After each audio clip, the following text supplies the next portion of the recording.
দেবথালি গ্রাম, যেখানে প্রত্যেক বছরই একটা নির্দিষ্ট রাতে একজন লোক মারা যায়। আর গত ১৫ বছর ধরেই সেটা চলে আসছিল। অর্থাৎ ১৫ বছরে ১৫ জন লোক মারা গিয়েছে। লোকেরা বলে এটা দেবতার খেলা, কিন্তু প্রশ্ন একটাই, দেবতা নাকি মানুষের খেলা? বিশ্বাস, ভয় আর রক্তে ভেজা এক ভয়ঙ্কর রহস্য।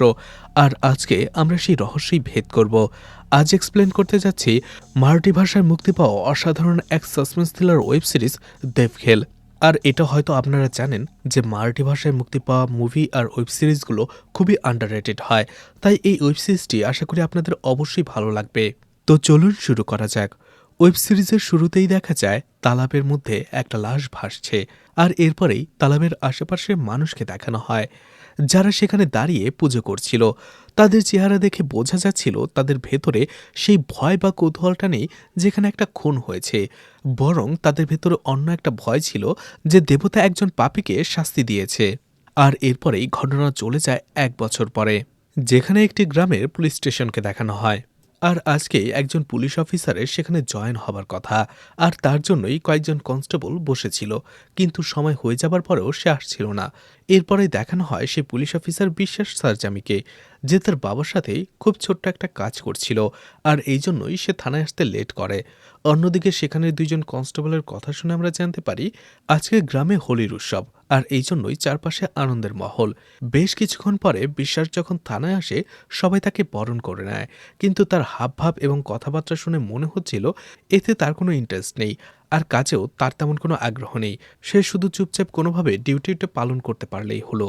এই বিশ্বাসের পোস্টিং ছিল মুম্বাইতে, কিন্তু তারপরও সে ইচ্ছে করেই এখানে পোস্টিং নিয়েছে। তার একটাই কারণ, মুম্বাইতে কাজের চাপ অনেক বেশি, কিন্তু এখানে কাজের চাপ খুব কম। সে শান্তিতে তার জীবনটা কাটাতে পারবে। সেখানে একজন পুলিশ অফিসার এই থানার আন্ডারে যেসব গ্রামগুলো ছিল সেগুলোর ব্যাপারে বলছিল, কিন্তু বিশ্বাসে সেদিকে কোনো নজরই নেই। সে মোবাইলে একটা ভিডিও দেখছিল, যেখানে একজন ইউটিউবার বলছিল এই দেবথালি গ্রামে রহস্যজনকভাবে গত ১৫ বছর ধরে ১৫ জন লোক মারা গেছে, অর্থাৎ প্রত্যেক বছরে একজন করে লোক। কিন্তু এখন পর্যন্ত পুলিশ এই কেসের কোনো উন্নতিই করতে পারেনি। এরপরেই দেখা যায় বিশ্বাসের মোবাইলে এসপি রাজনী কল করে, আর এই এসপি রাজনী বিশ্বাসের বন্ধু, তাই সে তার সাথে ইনফরমালি কথা বলতে থাকে। আর আমরা জানতে পারি একটু আগে যে ভিডিওটা বিশ্বাস দেখছিল সেটা তাকে রাজনী পাঠিয়েছিল। রাজনী বলে ভিডিওর এই কেসটা যে করেই হোক তাড়াতাড়ি সমাধান করে ফেলো, যাতে করে এই নিউজটা কোনোভাবে মিডিয়ার মেন স্ট্রিমে না চলে আসতে পারে, আসলে সমস্যা হয়ে যাবে। বিশ্বাস তো এখানে এসেছিল একটু শান্তিতে জীবনযাপন করার জন্য, আর তাই কোনোভাবেই সে চাইছিল না এই বড় কেস নিয়ে ব্যস্ত হয়ে পড়তে। কিন্তু রাজনী যখন তাকে বারবার বলছিল, তখন বলে ঠিক আছে, সেই কেসটা ইনভেস্টিগেশন করবে। বিশ্বাস এরপরে ভেতরে চলে আসে, আর সেই পুলিশ অফিসারকে জিজ্ঞেস করে আমাদের থানার আন্ডারে কি দেবথালি গ্রাম পড়ে। সেই পুলিশ অফিসার চেক করে বলে না স্যার, তারা সেই গ্রামটাকে অ্যাড করেনি। তখনই সেই কনস্টেবল বলে স্যার, সেই গ্রামের ক্রাইম রেট একেবারেই কম। সেই গ্রামের ঘটনাগুলোতে পুলিশ তেমন কোনো নাক গলায় না। যদি সেই গ্রামে কেউ মারা যায় তাহলে পরের দিনই সেই গ্রাম থেকে লোকেরা থানায় চলে আসে আর বিষয়টা জানিয়ে দেয়। এই কথাগুলো বিশ্বাসের কাছে অদ্ভুত লাগে। এরপরে সে কনস্টেবল বলে সেই গ্রামে যা হয় সেটা দেবতার ইশারাতেই হয়, কেউ ইচ্ছে করে না। আসলে সেই গ্রামে দেবতা প্রত্যেক বছরই একজন লোককে শাস্তি দেয়, বলা যায় একজন পাপীকে শাস্তি দেয়। বিশ্বাস জিজ্ঞেস করে তার মানে কি প্রত্যেক হোলিতে সেই গ্রামে একজন লোক খুন হয়? সেই কনস্টেবল বলে স্যার, সেটাকে খুন বলে না, দেবতা একজনকে শাস্তি দেয়, আর এটাকে আমরা শিক্ষা হিসেবে ধরে নিতে পারি। কিন্তু এইসব কিছু শোনার পরে সেখানে থাকা সাব ইন্সপেক্টর এইসব অন্ধবিশ্বাসে একেবারে বিশ্বাস করছিল না, কারণ সে মনে করে সবকিছুর পেছনেই কোনো না কোনো নির্দিষ্ট কারণ রয়েছে। অন্যদিকে বিশ্বাসে জিজ্ঞেস করাতে সেই কনস্টেবল বলে সেই গ্রামে শঙ্কাসুর দেবতার পুজো হয়, আর এই শঙ্কাসুর দেবতা প্রাচীন লোকগাথার এক দেবতা, যারও রয়েছে সমৃদ্ধ এক ইতিহাস। তাকে সেই ইতিহাসে রাক্ষসের রূপে দেখা গেলেও তাকে অনেকেই দেবতা হিসেবে পুজো করে, তার মধ্যে এই গ্রামও একটা। এদিকে সেই দেবথালি গ্রামে দেখা যাচ্ছিল পুজোর আমেজ, সেখানে পুজোর তোড়জোড় করা হচ্ছিল, সবাই সেটা নিয়ে ব্যস্ত ছিল। অন্যদিকে বিশ্বাস তার টিম নিয়ে সেই গ্রামে আসছিল। আসার সময় সেই কনস্টেবল বিশ্বাসকে জানায় প্রত্যেক বছর উৎসবের রাতে সেই শঙ্কাসুর নদী, তালাব বা যে কোনো জলরাশিতে প্রকট হয়, আর সেই রাতেই এই গ্রামেরই যে কোনো একজন পাপীকে সে শাস্তি দেয়। পরের দিনই তার লাশ পাওয়া যায় পানিতে। অন্যদিকে দেখা যায় সেই গ্রামের মানুষেরাও নিজেদের মধ্যে কথা বলাবলি করতে শুরু করেছে যে এই বছর কে শাস্তি পাবে, কে মারা যাবে। সবাই সবার ধারণা অনুযায়ী গেস করছিল যে এবারের ভিকটিম কে হতে পারে।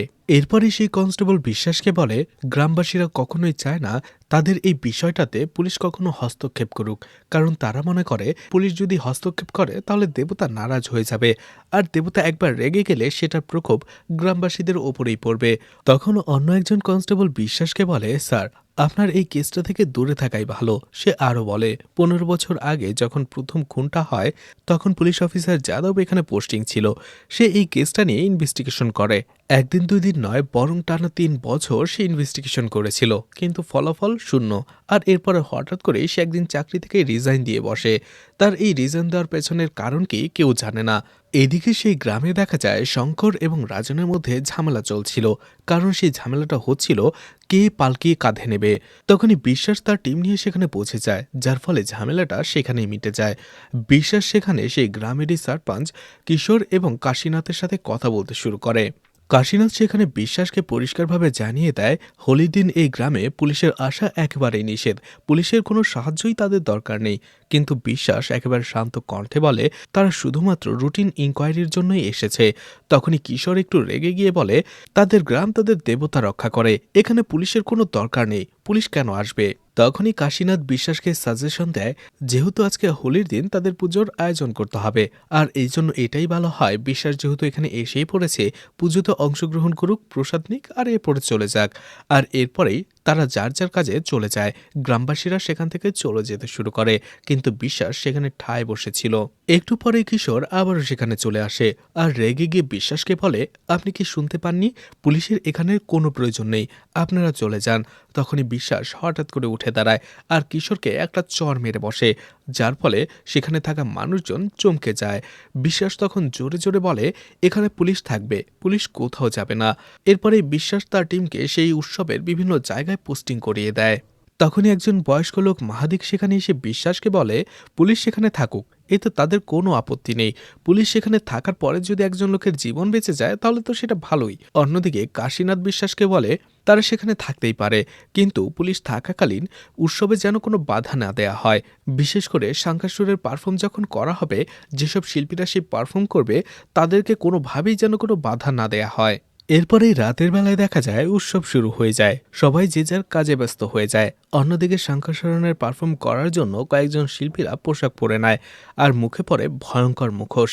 এদিকে বিশ্বাস সেখানেই দাঁড়িয়েছিল। সে তার বাবাকে কল করে জানার জন্য যে সে কি করছে, কিন্তু তার বাবা কলটা রিসিভ করে না।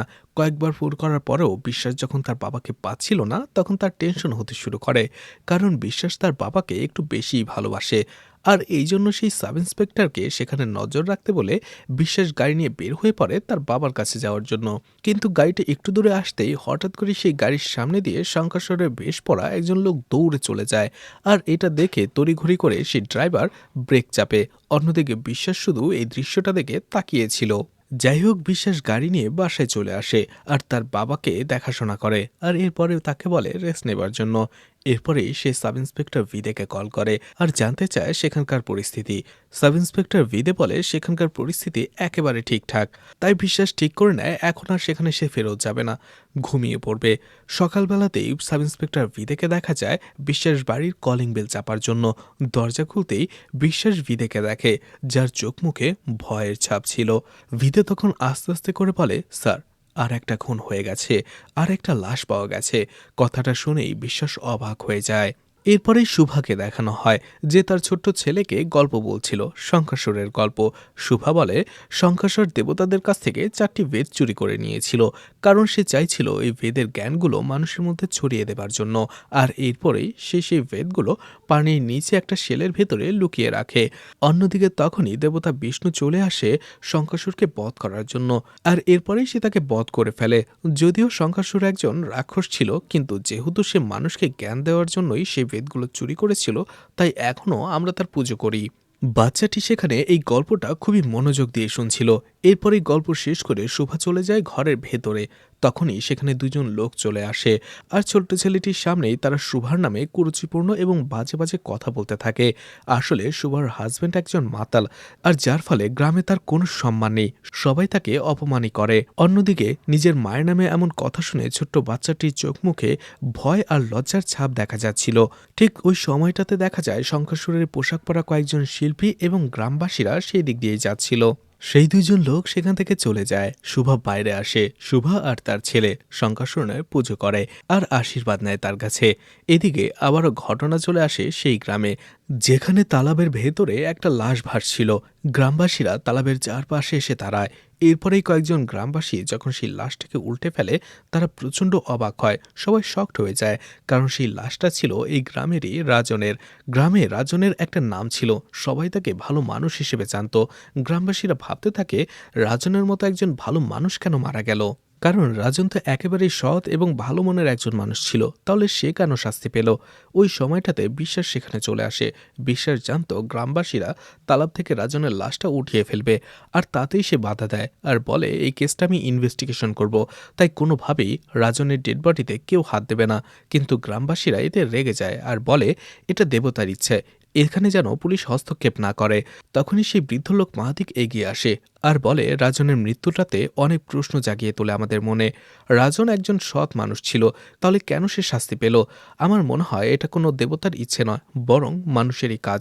তাই এই কেসটা নিয়ে ইনভেস্টিগেশন করা দরকার। অন্যদিকে বিশ্বাসও তার কথায় অটল ছিল, সে ইনভেস্টিগেশন করবেই। তাই গ্রামবাসীদের অমত থাকা সত্ত্বেও বিশ্বাস রাজনের লাশটা নিয়ে যায় পোস্টমর্টম করার জন্য। এইদিকে রাজনের বাবা বিশ্বনাথ রাজনের মৃত্যুতে একেবারেই ভেঙে পড়েছিল। সে হাও-মাও করে কাঁদছিল। অন্যদিকে সে শঙ্করকে বলছিল, এখন থেকে পালকিটা সবসময় তুমিই ওঠাবে।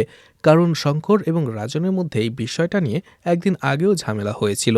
এদিকে বিশ্বাস চলে আসে রাজনের বাড়িতে ইনভেস্টিগেশন করার জন্য।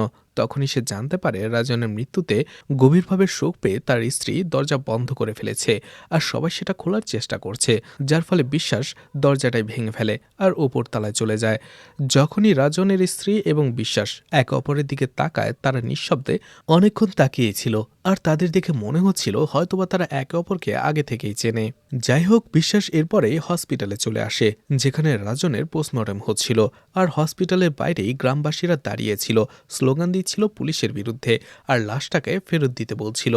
যাই হোক, বিশ্বাস যখন হসপিটালের ডক্টরের সাথে কথা বলে, ডক্টর বলে রাজনের পোস্টমর্টম করার পরে এখন সে নিশ্চিত যে রাজনের মৃত্যুটা কোনো স্বাভাবিক মৃত্যু নয়, বরং তাকে খুন করা হয়েছে। রাজনের পিঠে অদ্ভুত এক আঘাতের চিহ্ন পাওয়া গেছে। তার মনে হচ্ছিল শার্প কিছু দিয়ে আঁচড় দেওয়া হয়েছে। এছাড়া তার মাথায়ও ভারী কোনো জিনিস দিয়ে আঘাত করা হয়েছে, আর এ থেকেই এই বিষয়গুলো ক্লিয়ার হয়ে যায়। অন্যদিকে বিশ্বাসের মনে হতে থাকে ক্রাইম সিনে সে সাদা একটি চুল পেয়েছিল, আর সেটা হয়তোবা কোনো জন্তু জানোয়ারের ছিল। অন্যদিকে ডক্টর বিশ্বাসকে বলে লাশটাকে মুম্বাইতে পাঠানো দরকার, সেখানে ভালোভাবে পোস্টমর্টম করা হবে, আর সেখান থেকেই ডিটেলস ফরেন্সিক রিপোর্ট আসলে বিষয়গুলো তারা নিশ্চিতভাবে জানতে পারবে। বিশ্বাস এতে অনেক বেশি টেনশনে পড়ে যায়, কারণ এমনিতেই গ্রামের মানুষ হসপিটালের বাইরে দাঁড়িয়েছিল, তারা পুলিশের বিরুদ্ধে আন্দোলন করছিল, আর এখন যদি ডেড বডিটা তাদের কাছে না দেওয়া হয়, তাহলে বিষয়টা আরো বড় আকার ধারণ করবে। বিশ্বাস তখন ডক্টরকে জানায় এই পরিস্থিতি সামাল দিতে হলে তাকে একটা বড় প্রমাণ লাগবে, যাতে করে এই কেসটাকে সে সামনে এগিয়ে নিয়ে যেতে পারে। তখনই ডক্টর একটা প্রমাণ দেয়, সেটা হচ্ছে একটা চেনের ছেঁড়া অংশ। ডক্টর বলে রাজনের ডেড বডির হাত থেকে এটা পাওয়া গেছে, হয়তোবা মারা যাওয়ার সময় সে কারোর সাথে হাতাহাতি বা ধস্তাধস্তি করেছিল, যার ফলে এই চেনটা ছিঁড়ে তার হাতে চলে আসে। এরপরেই বিশ্বাস বিদেকে বলে সেই চেনটার ব্যাপারে সব ডিটেলস বের করার জন্য। এছাড়া গত 15 বছর ধরে যে 15টি মার্ডার হয়েছে, সবগুলোর রিপোর্ট তার চাই। বিদে তখন বলে প্রথম কয়েকটার কেস ঠিকঠাকভাবে দায়ের করা হয়েছিল, ফাইলগুলো ঠিকঠাকভাবে লেখা হয়েছিল, কিন্তু পরের গুলোতে পানিতে ডুবে মারা গেছে বলেই দায়ের করা হয়েছে এবং কেসগুলো ক্লোজ করে দেওয়া হয়েছিল। এইসব শোনার পরে বিশ্বাসের মনে হতে থাকে নিশ্চয়ই এর পেছনে কোনো রহস্য আছে। বিশ্বাস যখনই হসপিটালের বাইরে চলে আসে, গ্রামবাসীরা তাকে ঘিরে ধরে, বিশেষ করে কিশোর। সেই সারপাঞ্চ কিশোর তাকে বলে লাশটা ফিরিয়ে দেবার জন্য, আর যেহেতু বিশ্বাস আগে তাকে চর মেরেছিল, সেই রাগ থেকেই কিশোর তাকে বাজে বাজে কয়েকটা কথা বলে, কিন্তু বিশ্বাস সেখানে কোনো কথা না বলে চুপচাপ চলে আসে। এদিকে কয়েকজন লোক পালকি নিয়ে রাজনের বাড়ির দিকে আসছিল বিশেষ একটা রিচুয়াল করার জন্য। তখনই বিশ্বাস সেখানে চলে আসে আর সবাইকে চেনটা দেখিয়ে বলে এটা রাজনের হাতে পাওয়া গেছে, আর এই চেনটা রামেশ্বর মাহাদিকের, অর্থাৎ সেই প্রবীণ লোকের। অন্যদিকে মাহাদিক বলতে থাকে, হ্যাঁ চেনটা আমার, কিন্তু এই চেনটা আমি আমার ছেলেকে দিয়েছিলাম। এছাড়া এই চেনের ভেতরে একটা গণেশের লকেটও ছিল। অন্যদিকে তখনই শঙ্কর সামনে চলে আসে আর আমরা জানতে পারি রামেশ্বর মাহাদিকের ছেলে হচ্ছে এই শঙ্কর। যেহেতু গতকালকেই শঙ্করের সাথে রাজনের একটা ঝগড়া হয়েছিল, এছাড়া শঙ্করের এই চেনটাও রাজনের হাতেই পাওয়া গেছে মারা যাবার সময়, তাই সব সন্দেহটা শঙ্করের দিকেই চলে আসে। আর এই জন্যই তাকে উঠিয়ে থানায় নিয়ে আসা হয় জিজ্ঞাসাবাদের জন্য। গ্রামের লোকেরা অনেক রেগে যায় এবং চিৎকার করে বলতে থাকে এই কাজটা তাদের দেবতা শঙ্করসুরের কাজ, এই জন্য নিরপরাধ কোনো মানুষকে এভাবে উঠিয়ে নিয়ে যাওয়া ঠিক না। কিন্তু পুলিশ তাদের কাজটা করে। বিশ্বাস সেখান থেকে আসতেই যাবে, ঠিক ওই সময়টাতে তার মনে পড়ে সে এখানে শঙ্করসুরার পোশাক পরা একজন শিল্পীকে দাঁড়িয়ে থাকতে দেখেছিল যখন পুলিশ নিয়ে একটু আগে সে এখানে এসেছিল। কিন্তু এখন সেই লোকটাকে খুঁজতেই বিশ্বাস সেখানে আর তাকে দেখতে পায় না। সিন শিফট হয়ে যায়। এরপরে সেই লোকটার হাত দেখানো হয় যার হাতে গণেশের সেই লকেটটা ছিল।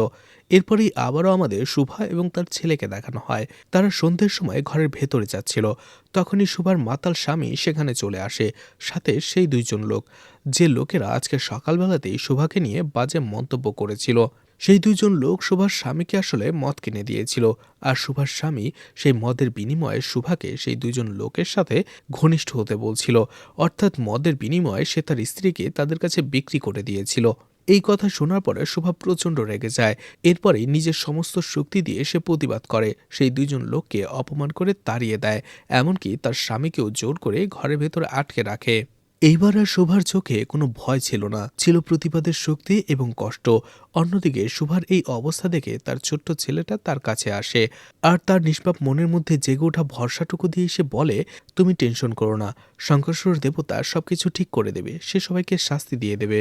এরপরে আমাদের একজন লোককে দেখানো হয় যে নিজেকে ঘরের ভেতরে আটকে রেখেছিল। আসলে এই লোকটাই প্রত্যেক বছর উৎসবে শঙ্করসুরের বেশ পরে, অর্থাৎ শঙ্করসুরের বেশ পরে যে কয়েকজন লোক ছিল তাদের মধ্যে এই লোকটা একজন। কিন্তু এইবার সে ঠিক করেছে সে শঙ্করসুরের বেশ পড়বে না। কিন্তু তার বাসায় কয়েকজন লোক এসেছিল এবং তারা তাকে বলছিল যে করে হোক এবার তাকে শঙ্করসুরের বেশটা পড়তেই হবে। কিন্তু সেই লোকটা বলছিল এইবার আর সে এই বেশ পড়বে না, কারণ প্রত্যেক বছর উৎসবের সময় যখন একজন লোক মারা যায় তখন সন্ধ্যের তীরটা সবার আগে তারই দিকে আসে। আর এবার তো পুলিশও এই কেসের মধ্যে ইনভলভ, তাই কোনোভাবে এই সব কিছুর মধ্যে সে ফেসে যেতে চায় না। তখনই তার স্ত্রী বলে, তুমি টেনশন করো না, কারণ পুলিশ এই কেসে শঙ্করকে উঠিয়ে নিয়ে গেছে আর পুলিশ সন্দেহ করছে এই সব কিছু শঙ্করই করেছে। তখন সেই লোকটা একটু ভরসা পায় আর দরজা খুলে বাইরে বের হয়ে আসে। এইদিকে থানার ভেতরে শঙ্করকে জিজ্ঞাসাবাদ করা হচ্ছিল আর সেখানে শঙ্কর বলছিল হ্যাঁ সে মানছে রাজনের সাথে তার ঝগড়া ছিল, বিবাদ ছিল, কিন্তু সে রাজনকে খুন করেনি। আর পুলিশ যে চেনটার কথা বলছে সেই চেনটাও শঙ্করেরই, কিন্তু শঙ্কর নিজেই রাজনের কাছে সেই চেনটা বন্ধক রেখে টাকা নিয়েছিল। পুলিশ চাইলেই সেটা যাচাই করতে পারে, কিন্তু বিশ্বাসের কেন জানি শঙ্করের কথা বিশ্বাস হচ্ছিল না। তার কাছে মনে হচ্ছিল শঙ্কর কিছু একটা লুকাচ্ছে। অন্যদিকে ভিদেকে দেখা যায় সেই পুরাতন ফাইলগুলো ঘাটাঘাটি করছিল। ভিদে তখন খেয়াল করে বেশ কয়েক বছর ধরে যারা মারা যাচ্ছিল তাদের সবার নামেই গ্রামে বেশ কিছু খারাপ রেকর্ড ছিল, অর্থাৎ গ্রামে তারা খারাপ মানুষ বলেই পরিচিত ছিল। আর যখন তারা মারা গেছে গ্রামের মানুষরা এটাকে শাস্তি হিসেবে ঘোষণা করেছে। এরপরে রাতের বেলায় শঙ্করেশ্বরের বেশধারী দুইজন লোককে দৌড়াতে দেখা যায়। এরপরেই পেছনের লোকটা সামনের লোককে হঠাৎ করেই চাবুক মেরে বসে, আর এতে করেই সামনের লোকটা পড়ে যায়, যার ফলে তার মুখোশটাও খুলে যায়। আর তখনই আমরা দেখতে পাই সেই লোকটা আর কেউ নয়, এই গ্রামেরই গণেশ, আর তার হাতেই গণেশের লকেটটাও দেখা গিয়েছিল। এরপরেই দেখা যায় গণেশের মুখে কেউ পানি ছিটে দিচ্ছে। গণেশ যখনই চোখ মেলে তখনই সে দেখতে পায় তার সামনে পুলিশ দাঁড়িয়ে রয়েছে। গণেশ পুলিশ দেখার সাথে সাথেই দৌড়ে পালাতে শুরু করে আর পুলিশও তার পেছনে পেছনে দৌড়াতে শুরু করে। আর কিছুক্ষণ পরে অবশেষে পুলিশ গণেশকে ধরেও ফেলে। গণেশ বলে পুলিশ দেখে সে আসলে ভয় পেয়ে গিয়েছিল। যখন সে দেখতে পেরেছে পুলিশ শঙ্করকে ধরে নিয়ে গেছে তখন সে বুঝতে পেরেছিল যে হয়তোবা এরপরে পুলিশ তাকেই ধরবে, কারণ তার কাছে সেই গণেশের লকেটটা ছিল। আর গণেশের লকেটের কথা শুনতেই বিশ্বাস মনে করে গণেশ হয়তো শঙ্করের সাথে মিশেই রাজনকে খুন করেছে। কিন্তু তখনই গণেশ পুলিশকে একটা ভিন্ন গল্প বলে। গণেশ বলে এই লকেটটা আমাকে রাজনী দিয়েছিল। আসলে বেশ কয়েকদিন আগে আমার মেয়ে পানি ভরতে যেয়ে পা পিছলে পড়ে যায় এবং তার পা ভেঙে যায়, কিন্তু টাকার অভাবে আমি তার চিকিৎসা করাতে পারিনি। বিনা চিকিৎসায় যন্ত্রণায় কাতরাচ্ছিল আমার মেয়ে।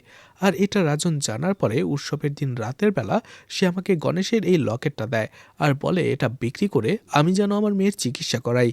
কিন্তু আমি জানতাম এই লকেটটা শঙ্করের, আর এই জন্যই আমি সেটা বিক্রি করার সাহস পাইনি, বরং আমার কাছে রেখে দিয়েছিলাম। কিন্তু উৎসবের পরের দিনই যখন তালাবে রাজনের লাশটা পাওয়া যায়, তখন আমি প্রচণ্ড ঘাবড়ে যাই। আমার মনে হচ্ছিল যে এই লকেটটাই হয়তোবা আমাকে ফাঁসিয়ে দেবে। এরপরে যখন পুলিশ শঙ্করকে উঠিয়ে নিয়ে যায়, তখন আমার ভয়টা আরও বেড়ে যায়। এই জন্য লকেটটা আমি আমার কাছে লুকিয়ে রাখি, আর পুলিশ দেখেই আমি পালাতে শুরু করেছিলাম। এরপরে বিশ্বাস নিজে চলে যায় গণেশের বাড়িতে গণেশের কথা যাচাই করার জন্য। কিন্তু সেখানে যাবার পরে বিশ্বাস সত্যি সত্যি দেখতে পায় গণেশের মেয়ের পা ভাঙা এবং বাড়ির অবস্থাও খুব শোচনীয়। আর এই জন্য বিশ্বাস সেই লকেটটা নিজের কাছে রেখেই গণেশকে এর পরিবর্তে বেশ কিছু টাকা দেয়, যাতে সে তার মেয়ের চিকিৎসা করাতে পারে। যখনই বিশ্বাস সেখান থেকে আসতে যাবে, সে দেখতে পায় গণেশের ঘরের এক কোণায় বেশ বড়সড় একটা ট্রাঙ্ক রয়েছে। তার একটু সন্দেহ হয়, আর এই জন্য সেই ট্রাঙ্কটা খোলে। দেখা যায় সেটার ভেতরে শঙ্করের একটা পোশাক ছিল, যেটা গণেশ উৎসবে প্রত্যেক বছর পরে। বিশ্বাস সেই পোশাকটাকে একটু ভালো করে দেখে, আর এরপরেই সেটা রেখে সেখান থেকে চুপচাপ চলে আসে। সেখান থেকে আসার সময় বিশ্বাস রাস্তার ভেতরে একটা স্কুল দেখতে পায়, যেটা মেয়েদের জন্য তৈরি করা হয়েছিল। আর এই স্কুলটা তৈরি করেছিল রাজন। গ্রামের মেয়েদের পড়াশোনার জন্যই শুধুমাত্র সে এটা তৈরি করেছিল, যার ফলে এই গ্রামে মেয়েদের পড়াশোনার জন্য এটা অনেক বড় একটা স্টেপ ছিল। বিশ্বাস যখন গ্রামের লোকদের সাথে কথা বলে জানতে পারে এই স্কুলের বেশিরভাগ কাজই রাজনের স্ত্রী সারিকা করত। সারিকার নামটা শুনতেই বিশ্বাস চুপচাপ সেখান থেকে চলে আসে। বাসায় আসার পরে সে কিছু পুরনো স্মৃতি দেখতে পাচ্ছিল, আর সেগুলো ছিল সারিকার। আর এখান থেকেই আমরা জানতে পারি সারিকা আর বিশ্বাস অতীতে একে অপরকে ভালোবাসতো, কিন্তু কোনো এক কারণে তারা আলাদা হয়ে গিয়েছিল। যাই হোক, রাতের বেলা বিশ্বাস তার বাবার সাথে বসে মদ খাচ্ছিল। ওই সময়টাতে ডক্টর রোহান কল করে বিশ্বাসকে আর বলে খুব তাড়াতাড়ি আমরা খুনিকে খুঁজে পেয়ে যাব, কারণ পোস্টমর্টম রিপোর্টে বেশ কিছু ইম্পর্টেন্ট ডিটেলস পাওয়া গেছে। যেমন রাজনের মাথায় বাঁশ বা কাঠের মতো শক্ত কিছু দিয়ে আঘাত করা হয়েছিল। এছাড়া তার পিঠের আঘাতটাও ছিল সূচালো কিছু দিয়ে করা। এছাড়া তার মৃত্যুটা হয়েছে পানিতে ডোবার কারণেই, অর্থাৎ আহত করে রাজনকে পানিতে ফেলে দেওয়া হয়েছিল। এছাড়া রাজন নিজেকে বাঁচানোর জন্য খুনির সাথে ধস্তাধস্তি করেছিল। এরপরেই ডক্টর রোহান সব থেকে ইম্পর্টেন্ট বিষয়টা বলে যে রাজনের দাঁতের ভেতরে মানুষের স্কিন টিস্যু পাওয়া গেছে, অর্থাৎ ধস্তাধস্তির সময় রাজন খুনিকে অবশ্যই কামড়ে দিয়েছিল। তার মানে খুনি যেই হোক না কেন, তার বডিতে অবশ্যই কামড়ের দাগ থাকবে। এছাড়া রাজনের বডির পাশে যে সাদা চুল পাওয়া গিয়েছিল লম্বা, সেটা আসলে বন্য গরুর। এরপরে আবারও সেই ছোট্ট ছেলেটিকে দেখানো হয়, যাকে গ্রামের 3জন মানুষ বুলি করছিল, আর একটা সময় তাকে বিভিন্ন কথা টথা বলে পানিতে ফেলে দেয়। ছোট্ট বাচ্চাটি অনেক কষ্টে নিজেকে পানি থেকে উঠিয়ে বাড়িতে চলে আসে লুকিয়ে, আর তার মাকে সবকিছু খুলে বলে। শোভা আবারও আগের মতোই বলে, তুমি মন খারাপ করো না, শঙ্করের দেবতা তাদের শাস্তি দিয়ে দেবে। আর ঠিক ওই সময়টাতে হঠাৎ করে একটা ঘন্টা বেজে ওঠে, আর দেখা যায় সেই বাচ্চা ছেলেটিকে যে কয়েকজন লোক উত্ত্যক্ত করেছিল বা পানিতে ফেলে দিয়েছিল, শঙ্করের দেবতা তাকে প্রচণ্ড মারধর করছে তাদের। আর এটা দেখে খুশিতে জলজল হয়ে ওঠে সেই বাচ্চাটির চোখ। আর এরপরেই অন্য একজন লোককে দেখানো হয়। সেই লোকটাও হচ্ছে একজন শিল্পী, যে প্রত্যেকবার উৎসবে শঙ্করের নাচ পারফর্ম করে। তার কাছেও অন্য একজন লোক আসে আর বলে রাজনের বাবা তাকে তার সাথে দেখা করতে বলেছে। রাজনের কিছু জিনিসপত্র রয়েছে, রাজনের বাবা চাইছে সেগুলো অনাথ আশ্রমে দান করে দেবার জন্য। এদিকে থানায় শঙ্করের বডি চেক করা হচ্ছিল। যদি তার বডিতে কামড়ের কোনো দাগ পাওয়া যায়, তাহলে বিশ্বাস এই কেসটা খুব সহজেই সমাধান করে ফেলতে পারবে। কিন্তু শঙ্করের গায়ে এমন কোনো কামড়ের চিহ্ন পাওয়া যায় না। এরপরেই বিশ্বাস কয়েক ধরনের জংলি গরুর ছবি দেখছিল, আর সে জিজ্ঞেস করে এইসব গরুর লোম দিয়ে কি কোনোভাবে চাবুক তৈরি করা যায় কিনা। কিন্তু সেখানকার কেউ এই বিষয়টা জানতো না। এদিকে থানার বাইরে দেখা যায় গ্রামবাসীদের ভিড় জমে গেছে, আর সেই ভিড়ের ভেতরে রাজনের বাবা বিশ্বনাথ এবং তার স্ত্রী সারিকাও ছিল। তারা দাবি করছিল রাজনের বডিটা দিয়ে দেবার জন্য, কিন্তু বিশ্বাস বলে কেসটা ইনভেস্টিগেশন করতে তার আরও একটা দিন সময় লাগবে। কিন্তু গ্রামবাসীরা এতে রাজি হচ্ছিল না, কারণ গ্রামবাসীদের কাছে মনে হচ্ছিল রাজনের তাড়াতাড়ি শেষক্রিয়াটা করে ফেলা দরকার, যাতে করে তার শাস্তিটা শুরু হয়ে যেতে পারে। তাদের মতে রাজনের শাস্তি যদি দেরিতে শুরু হয় তাহলে হয়তোবা শঙ্করসুর দেবতা তাদের উপরে নারাজ হয়ে যেতে পারে। বিশ্বাস অনেক কষ্টে তাদের শান্ত করে। তখনই তাকে এসপি অর্থাৎ তার সেই বন্ধু তাকে কল করে আর বলে এই নিউজটা এখন মিডিয়া পর্যন্ত চলে এসেছে। মিডিয়া শঙ্করসুর দেবতা এবং রহস্যজনক খুন নিয়ে লেখালেখি করছে, তাই চাপটাও বেড়ে যাচ্ছে।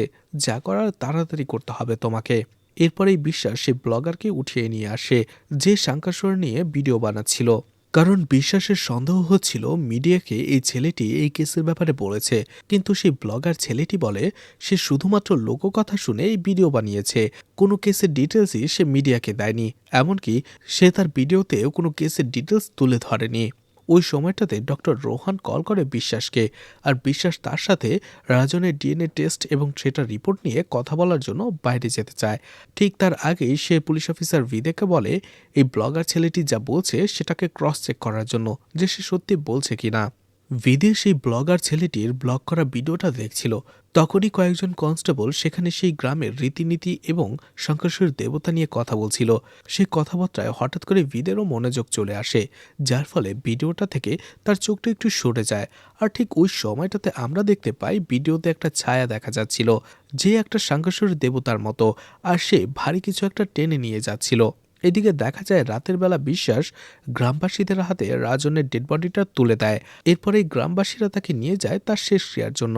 আসলে এই গ্রামের রীতি ছিল শঙ্করসুর দেবতা যাকে মেরে ফেলবে তাকে এই গ্রামের সীমার বাইরে নিয়ে যাবে এবং সেখানেই তার শেষক্রিয়া অর্থাৎ তাকে পোড়ানো হবে। এছাড়া তার দেহাবশেষগুলো পানিতে ভাসিয়ে দেওয়া হবে না, বরং সেখানেই পুঁতে রাখা হবে।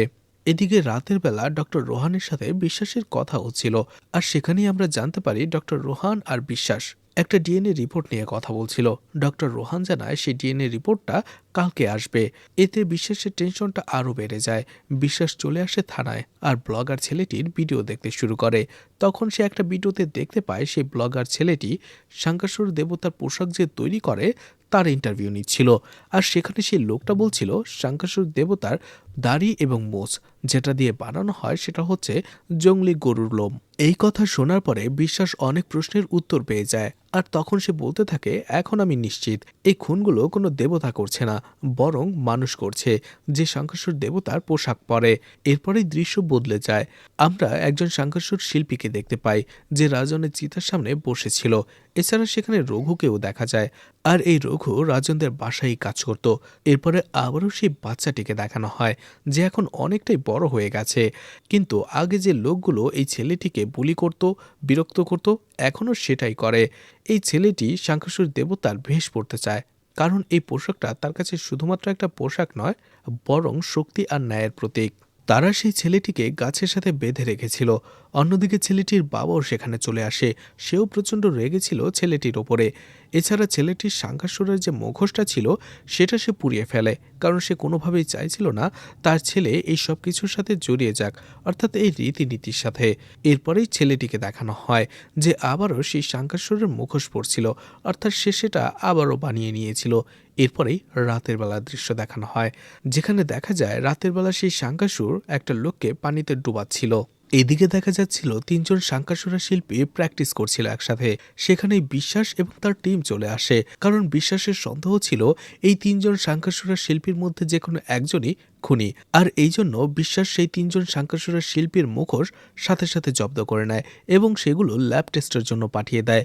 এইদিকে সেখানে গ্রামের সারপঞ্চ কাশীনাথ এবং কিশোর উপস্থিত ছিল, আর তারা বলতে থাকে এই বিষয়টা তাদের ঐতিহ্য এবং পরম্পরায় হস্তক্ষেপ করে। কিন্তু বিশ্বাস বলে এতে তার কিছু যায় আসে না, সে শুধু সত্যিটা জানতে চায়। আর এই জন্য বিশ্বাস বিদেকে অর্ডার দেয় এই তিনজনের বাড়ি সার্চ করার জন্য।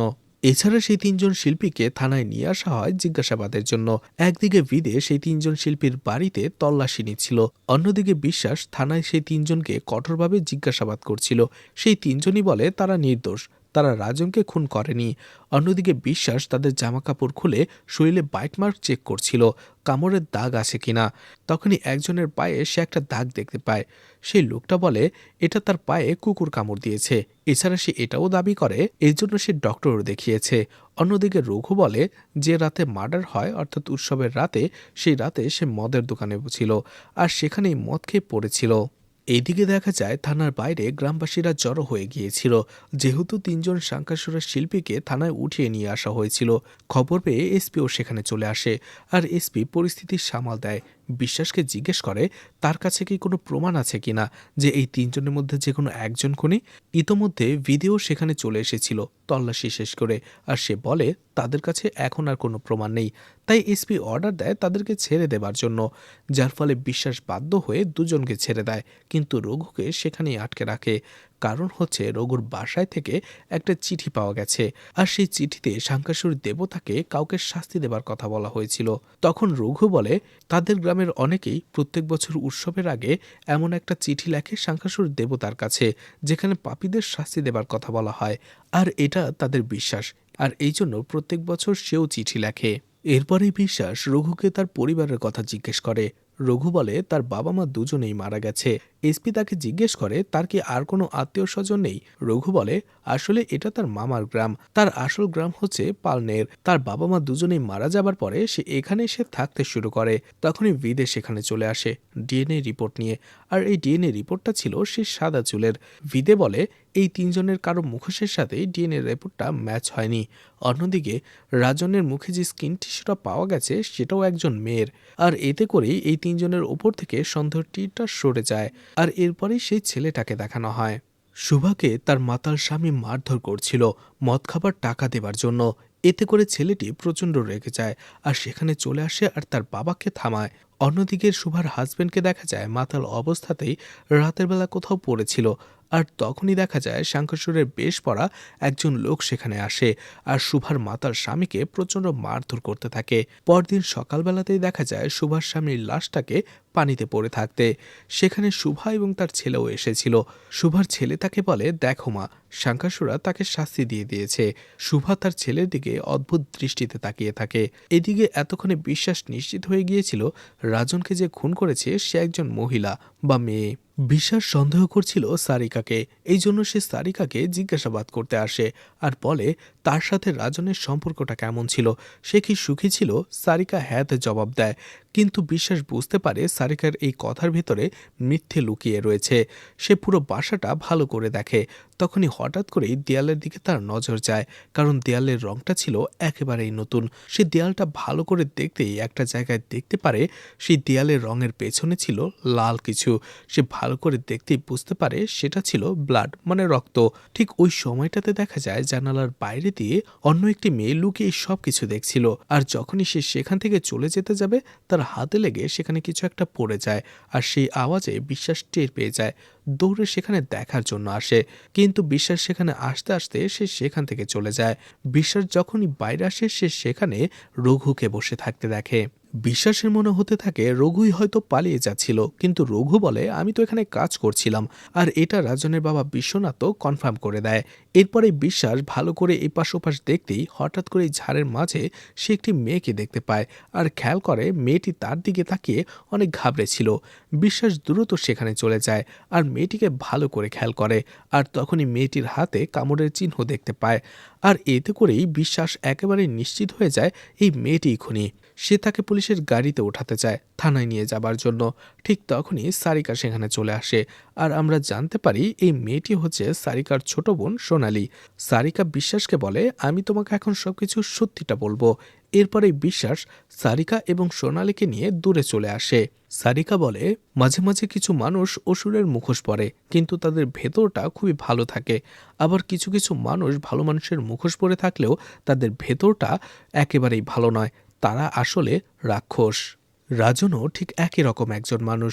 গ্রামের সবাই জানতো রাজন একজন সৎ এবং ভালো একজন মনের মানুষ, কিন্তু পরিবারের জন্য সে একজন দানব, কারণ সে প্রত্যেক রাতেই মাতাল হয়ে আমার গায়ে হাত তুলতো, মারধর করত।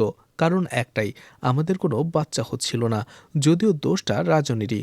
মদ খেতে খেতে নিজের পুরুষত্ব সে নষ্ট করে ফেলেছিল, কিন্তু এটা সে একেবারেই মানতে নারাজ। হোলির দিন রাতের বেলাও একই রকমভাবে সে সারিকাকে মারধর করছিল। ঠিক ওই সময়টাতে সোনালি সেটা দেখে ফেলে আর নিজের বোনকে বাঁচানোর জন্য বাধা দেয়, কিন্তু রাজন উল্টো সোনালির গলা চেপে ধরে তাকে মেরে ফেলার জন্য। সারিকা এটা দেখে প্রচণ্ড ভয় পেয়ে যায় আর সোনালীকে বাঁচানোর জন্যই বাঁশ দিয়ে রাজনের মাথায় আঘাত করে, যার ফলে তার মাথা ফেটে রক্ত বের হতে থাকে আর রাজন পেছাতে পেছাতে দেয়ালের সাথে ধাক্কা খেয়ে যায়। আর তখনই রাজনের মাথার রক্ত সেই দেয়ালে লেগে যায়। আর এটাই ছিল যেটা সারিকা তাকে বলতে চেয়েছিল। এদিকে রাতের বেলা বিশ্বাসকে এই নিয়ে অনেক টেনশনে থাকতে দেখা যায়। বিশ্বাসের বাবা যখন এটা খেয়াল করে তাকে বলে তার কি হয়েছে, সে যেন তার সাথে শেয়ার করে। বিশ্বাস বলে এবার উৎসবে তো খুন হয়েছে, কিন্তু সেটা আগের বছরের প্যাটার্নের থেকে আলাদা। এই খুনগুলো সত্যি কি সাঙ্গাসুরা করছে? তখন বিশ্বাসের বাবা তাকে বলে সেটা জানার জন্য তাকে অতীতের কেসগুলো আরও ভালোভাবে স্টাডি করা দরকার, কারণ বেশিরভাগ সময় বর্তমানের কাজগুলোর সাথে অতীতের সম্পর্ক থাকে। এরপরেই বিশ্বাস গত ৩-৪ বছরের মার্ডার কেসগুলো আবারও ভালো করে দেখে আর সেখানে বিদে তাকে জানায় গত ৩ বছরের ডেড বডিগুলোর পাশেই একই ধরনের সাদা চুল পাওয়া গেছে, কিন্তু সেটা স্থানীয় যেসব সাঙ্গাসুর শিল্পীরা রয়েছে তাদের কারো মুখোশের সাথেই ম্যাচ করে না। তখনই কনস্টেবল বলে ম্যাচ করবে কি করে, কারণ এই গ্রামে সাঙ্গাসুরের মুখোশে যে বানানো হয় সেখানে দাড়ি বা মোষের ভেতরে বন্যগরুর লোম ব্যবহার করা হয় না। এরপরে বিশ্বাস চলে যায় সেই লোকের কাছে যে সাঙ্গাসুরের এই পোশাকগুলো তৈরি করে। বিশ্বাস তাকে জিজ্ঞেস করে সাঙ্গাসুরার পোশাক তৈরি করার জন্য বন্যগরুর পশম ব্যবহার করা হয় কিনা। তখন সেই দর্জি বলে এক এক গ্রামের পোশাক এক একভাবে তৈরি হয়। অন্যান্য কয়েকটা গ্রামে সাঙ্গাসুরার পোশাক তৈরি করার জন্য বন্যগরুর পশম তৈরি হলেও এই গ্রামের পোশাক তৈরির জন্য সেটা ব্যবহার করা হয় না। বিশ্বাস তখন তাকে জিজ্ঞেস করে কোন কোন গ্রামের পোশাকে সেই বন্যগরুর পশম ব্যবহার করা হয়। তখন সেই দর্জি ৩টা গ্রামের নাম বলে, যার মধ্যে একটা গ্রামের নাম পালনের। আর এই পালনেরের কথাটা শুনতেই বিশ্বাসের সন্দেহের তীরটা আবারও চলে যায় রঘুর দিকে, কারণ রঘু নিজেই বলেছিল তার গ্রাম পালনের। আর এরপরেই বিশ্বাস এবং তার জিপ চলে আসে রঘুর বাসায়। রঘুকে সেখানে চা বানানোর ব্যস্ত রাখে আর এই ফাঁকে পুলিশরা সেখানে পুরো রঘুর বাসাটা সার্চ করতে থাকে। তখনই বিশ্বাস দেখতে থাকে সেখানে একটা চং রয়েছে, সেটা বেয়ে উপরে উঠতে শুরু করে সে। অন্যদিকে রঘু সেখানে আসার পরে পুলিশদের জিজ্ঞেস করে তারা এখানে কি খুঁজে বেড়াচ্ছে। আর ঠিক ওই সময়টাতে ওপর থেকে একটা সাঙ্গাসুরের মুখোশ নিয়ে আসা হয় আর সেটা দেখাতেই রঘুর মুখটা ভয় ফ্যাকাশে হয়ে যায়, কিন্তু তারপরও বিশ্বাস তাকে অ্যারেস্ট করে না বা থানায় নিয়ে যায় না, কারণ বিশ্বাস চাইছিল এই মুখোশের ভেতরে থাকা পশমগুলোর ডিএনএ টেস্ট করাতে আর 2টা ডিএনএ টেস্ট রিপোর্ট ম্যাচ করাতে, যাতে করে বিশ্বাস নিশ্চিত হতে পারে রঘুই কি সে খুনি কিনা। এরপরেই আমাদের আবারও সেই ছেলেটিকে দেখানো হয় আর এখানেই আমরা জানতে পারি এই ছেলেটার যে গল্প এতক্ষণ দেখানো হয়েছিল সেটা ছিল অতীতের, আর সে এখন বড় হয়ে গেছে। আর সেই ছেলেটা আর কেউ নয়, রঘু। আর এই রঘু সাঙ্গাসুর দেবতার বিশ্বাসে এতটাই ডুবে ছিল যে সে তার মায়ের কথাগুলো একেবারে সত্যি মনে করত যে শঙ্কাসুর দেবতা এসে শাস্তি দিয়ে যাবে। রঘু ওই সময়টাতে শঙ্কাসুরের সেই মুখোশের সাথে কথা বলতো যেন সে কোনো জীবন্ত মানুষের সাথে কথা বলছে। সে নিজের ঘরে বসে একদিন বলছিল যে ভাউদিয়ার পাপের ঘরা পূর্ণ হয়ে গেছে, ওকে শাস্তি পেতে হবে। এই কথাটা অন্য পাশ থেকে শুনে ফেলে তার মা শোভা, আর এতে সে প্রচণ্ড ভয় পেয়ে যায় যে তার ছেলেগুলো কি বলছে। আর এরপরেই শঙ্কাসুরের পোশাক এবং মুখোশ সে অন্যত্র ফেলে দিতে চায়। শোভা ভেবেছিল এগুলো ফেলে দিলে হয়তোবা তার ছেলের মনের ভেতর থেকে এগুলো দূরে চলে যাবে, কিন্তু তখনই রঘুকে দেখা যায় অন্যরূপে। সে তার মায়ের গলায় চেপে ধরে আর বলে দেবতাকে ভয় না পেলেও রাক্ষসকে তো ভয় পাবে, আর আমি সেই রাক্ষস শঙ্কাসুরা, আর আমি এদেরকে পাপের শাস্তি দেব। শুভা যেন পুরোপুরি শকড হয়ে গিয়েছিল তার ছেলে রঘুর এমন অদ্ভুত রূপ দেখার কারণে। সেই দিন উৎসবে দেখা যায় বাউদিয়া এবং শঙ্কাসুরার পোশাক পরা একজন লোক একই সাথে ছিল, সেখানে তারা নাচানাচি করছিল। আর এরপরেই অনুষ্ঠান শেষ হয়ে যাবার পরে ভাউদিয়াকে সেই শঙ্কাসুরা মুখোশ পরা একটা লোক নিয়ে যায় তার সাথে। অন্যদিকে রাতের বেলা রঘু শুভাকে বলে এগুলো আমি করছি না, যা করার শঙ্কাসুরের দেবতাই করছে, সেই তাদের শাস্তি দিচ্ছে। রঘুর এইসব কথা শুনে শোভা প্রচন্ড ভয় পেয়ে যায়। সে ভাবতে থাকে রঘুর কি অবস্থা হলো। অন্যদিকে রঘুর কোনো বন্ধু বান্ধবী ছিল না, গ্রামের সবাই তাকে বুলি করত, তাকে নিয়ে হাসি ঠাট্টা মজা করত, আর এই জন্য রঘু ভাবত শুধুমাত্র শঙ্কাসুরই তার বন্ধু। এদিকে বিশ্বাসকে দেখা যায় সে পালনেরে চলে আসে, পালনের একটি স্কুলে চলে আসে যেখানে রঘু পড়াশোনা করত। বিশ্বাস সেখানকার টিচারের সাথে কথা বলে। সেই লোকটা বলে রঘু একেবারেই চুপচাপ স্বভাবের ছেলে ছিল, আর সেখানে স্কুলের সব বাচ্চারাই রঘুকে প্রচণ্ড খ্যাপাতো, তাকে টর্চার করত, বুলি করত। কিন্তু রঘু এইসব অপমান অপদস্থ সবকিছু মুখ বুজে সহ্য করে যেত, চুপচাপ থাকতো সবসময়। আর এরপরেই রঘুর বাবা যখন মারা যায়, এরপরে থেকে রঘু আরও বেশি চুপ হয়ে যায়। বিশ্বাস তাকে জিজ্ঞেস করে রঘুর বাবা মারা গেল কি করে। সেই শিক্ষক বলে পানিতে ডুবে।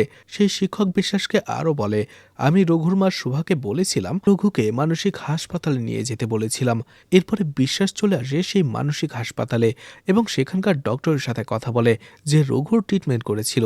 সেই ডক্টর বিশ্বাসকে বলে শুভা রঘুকে এখানে নিয়ে এসেছিল এবং রঘুর ব্যাপারে অনেক কিছু বলেও ছিল, কিন্তু আমার মনে হয় সে রঘুর ব্যাপারে অনেক কিছু আমার কাছে লুকিয়েছিল। আসলে শুভা আর রঘুর উপরে সমাজের যেসব বিরূপ প্রতিক্রিয়া পড়েছিল, সেটারই একটা গভীর প্রভাব পড়ে রঘুর উপরে। রঘু এখানে বেশ কিছুদিন ছিল, চিকিৎসাও নিয়েছিল, কিন্তু তার ব্যবহারে তেমন কোনো পরিবর্তন আসেনি। আর যখন রঘু হাসপাতালে ছিল তখন মাঝে মাঝেই শুভা তার সাথে দেখা করতে আসে, কিন্তু এরপরেই হঠাৎ করেই 1 মাসে শুভা আর তার সাথে দেখা করতে আসে না। আর এই জন্য রঘু হসপিটাল থেকে ছুটি নিয়ে তার মায়ের সাথে দেখা করতে চায়। আর তখনই সে সব থেকে বড় শকটা খায়, শুভা মারা গিয়েছিল। সেই ডক্টর বিশ্বাসকে বলে আপনি যে ব্যাপারে ইনভেস্টিগেশন করতে এসেছেন, অর্থাৎ যে খুনির ব্যাপারে, সেই খুনিকে ধরে ফেললে কি বা হবে, কোনো কিছুই পরিবর্তন হবে না। আসলে এই খুনগুলো রঘু করছিল না, তার ভেতরে থাকা শঙ্করসুর দেবতা করছিল। আর রঘু এখানে খুনি নয়, বরং ভিকটিম, কারণ এই সমাজ তাদের সাথে প্রতারণা করেছিল, রঘুর সাথে, রঘুর মায়ের সাথে। আসলে রঘু ছোটবেলা থেকেই হিংসা, অত্যাচার, বৈষম্য দেখেই বড় হয়েছে, আর সেই সব কিছু মিলেই তার ভেতরে জন্ম নিয়েছে অন্য এক পার্সোনালিটি। আসলে মানুষ যেখানে থাকে, যে পরিবেশের সাথে থাকে, সেই পরিবেশ, সেই মানুষগুলোই সেই সব মানুষের ব্যবহারে পরিবর্তন আনে। রঘুর ভিতরেও সেটাই হয়েছে। রঘু আসলে মাল্টিপল পার্সোনালিটি ডিসঅর্ডারের শিকার ছিল। বিশ্বাস বলে কিন্তু সেটা বছরের নির্দিষ্ট একটা দিনেই কিভাবে ট্রিগার হতো। ডক্টর বলে নির্দিষ্ট একটা দিনের ট্রিগার হতে হবে এমন কোনো কথা নেই, হয়তোবা অতীতের কোনো স্মৃতি, শব্দ বা কোনো অপমানজনক কথা, সেগুলো শুনেই সেই মাল্টিপল পার্সোনালিটি ট্রিগার হতো। এরপরেই দৃশ্য পরিবর্তন হয়, আবারও সেই গ্রামে নাচের অনুষ্ঠানকে দেখানো হয়, যেখানে শঙ্করের পোশাক পরে বেশ কয়েকজন নৃত্য পরিবেশন করছিল। আর সেখানে বিশ্বাসও চলে আসে।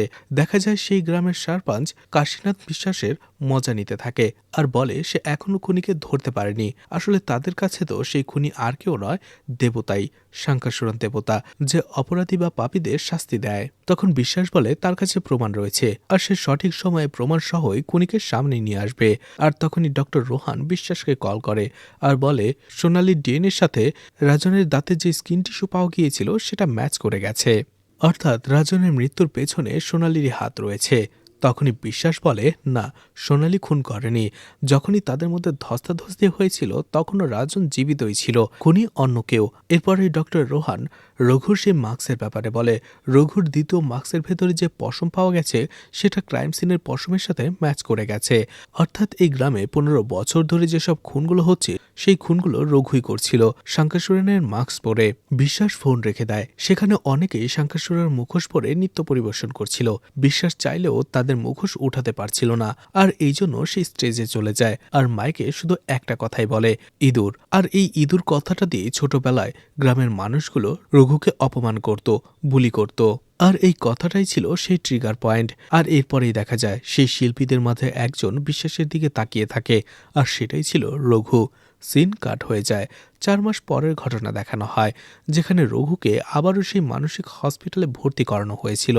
অন্যদিকে সেই দেবথালি গ্রামে এখনও শঙ্করসুর দেবতার প্রতি আস্থা তো ছিল, কিন্তু তাদের ভেতরে থাকা অন্ধবিশ্বাসটা ভেঙে গিয়েছিল। এরপরেই 1 বছর পরের ঘটনা দেখানো হয়, যেখানে আবারও সেই গ্রামে উৎসব চলছিল। এরপরেই উৎসবের পরের দিন বিশ্বাসকে সেই তালাবের সামনে এসে দাঁড়িয়ে থাকতে দেখা যায়। এইবার সেই তালাবে আর কোনো লাশ নেই। সেই উৎসবের ঐতিহ্য ছিল, পরম্পরা ছিল, কিন্তু খুন হওয়ার সেই ধারাবাহিক ব্যাপারটা আর ছিল না। বিশ্বাস সেখানেই দাঁড়িয়েছিল, আর এরপরেই সারিকাও সেখানে চলে আসে। একে অপরের দিকে তাকায়, আর এই থেকে আমরা বুঝতে পারি রাজন সেই মাথায় আঘাত করার পরে ধস্তাধস্তি হওয়ার পরেও বেঁচে ছিল সেই লাশটা পানিতে ফেলার জন্য, আর এই জন্য রঘুর মুখোশে সেই সাদা পশমটা ক্রাইম সিনে পাওয়া গিয়েছিল, যে বিষয়টা বিশ্বাস চেপে গিয়েছিল। আর এই জন্য তারা একে অপরের দিকে তাকিয়ে থাকে। আর এখানেই এই ওয়েব সিরিজটি শেষ হয়ে যায়। এই ওয়েব সিরিজের দ্বিতীয় কোনো সিজন আসবে কিনা সেটা নিশ্চিত করে বলা হয়নি। তো ওয়েব সিরিজটি আপনাদের কেমন লেগেছে কমেন্ট করে জানাতে পারেন। আর মুভিটা ভালো লাগলে লাইক কমেন্ট শেয়ার করে পাশে থাকতে পারেন। তো আজকের মতো বিদায় নিচ্ছি। আবারও দেখা হবে নতুন কোনো মুভি বা ওয়েব সিরিজ নিয়ে। ততক্ষণ পর্যন্ত ভালো আর সুস্থ থাকবেন সবাই। আজকের মতো বিদায় নিচ্ছি। আল্লাহ হাফেজ।